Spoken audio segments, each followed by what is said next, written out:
Fairchild Police to all posts and patrols. We have an alarm at the ER. Informational. We have an individual in the hospital running around with a shotgun. I had been a patrolman for 5 years, but today was only my second day working bike patrol. After spending the first hour of my shift patrolling the housing areas of Fairchild Air Force Base, I stopped by the Offutt Gate to escape the summer sun. My visit with the guard was cut short by the radio call, and before the transmission ended, I had strapped on my helmet and stepped out of the air-conditioned gate shack to my bicycle. The severity of the situation set in as I rode away from the gate.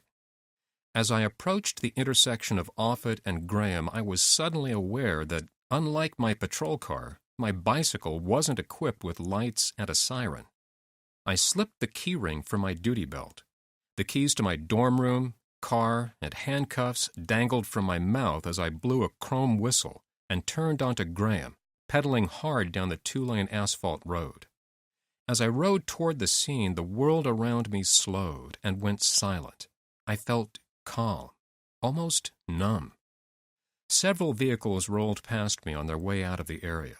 The occupants shouted frantically, their voices muted. I kept pedaling toward the hospital. Although I couldn't hear them, their urgency told me there was trouble ahead. Fairchild Police to all responding patrols. The individual just ran out of Building 9010 across from the hospital, firing off rounds out of his shotgun. I passed a housing area on my right and could see Building 9010 ahead. A crowd of men and women dressed in civilian clothes, Air Force uniforms, and hospital whites streamed down the road, fleeing the hospital campus. I coasted through the crowd, scanning them and the surrounding area for a threat. I was intently focused on finding the man with the gun and didn't hear the radio. Fairchild Police, Fairchild Security. Just received a notification from the hospital. You have individuals down. Repeat, you have individuals down. I shouted to the crowd, "Where is he?" They collectively pointed behind them as they fled, yelling, "There's a man with a gun! He's shooting people! He's over there!"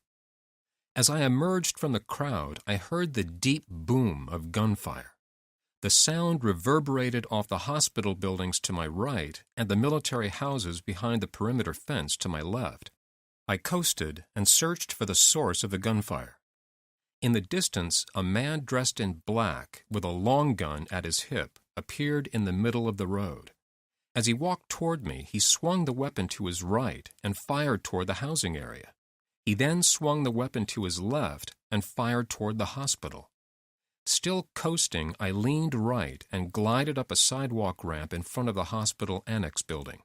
I leaped from the bike and drew my Beretta as I knelt on the sidewalk. My hands gripped the pistol and brought it in line with my target as I yelled, "Police, drop your weapon. Put it down." The man continued toward me and fired again to his side. I yelled again, "Police, drop it. Put it down now." His pace quickened, and he aimed the rifle in my direction. My finger moved to the trigger of my Beretta and slowly applied pressure.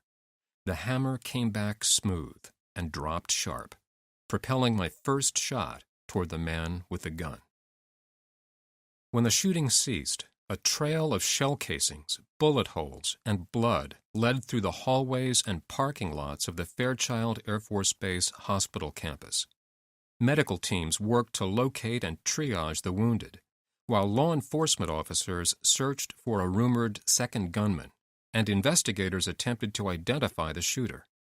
As word of the shooting spread, at least one Fairchild airman correctly predicted the shooter would be identified as his former coworker, Dean Melberg. Melberg had previously been assigned to Fairchild's calibration laboratory before being sent to the psychiatric ward of a military hospital in Texas. Technical Sergeant Peyton Kendall, pseudonym, a lab supervisor, said, "Dean scared all of us. I was always real careful not to piss him off because I was afraid this would happen. I was scared even after he left. All along I felt sure he'd come back. I didn't know who he'd target. The lab? The commander? The doctors? The wing commander? I didn't know. and that's what scared me.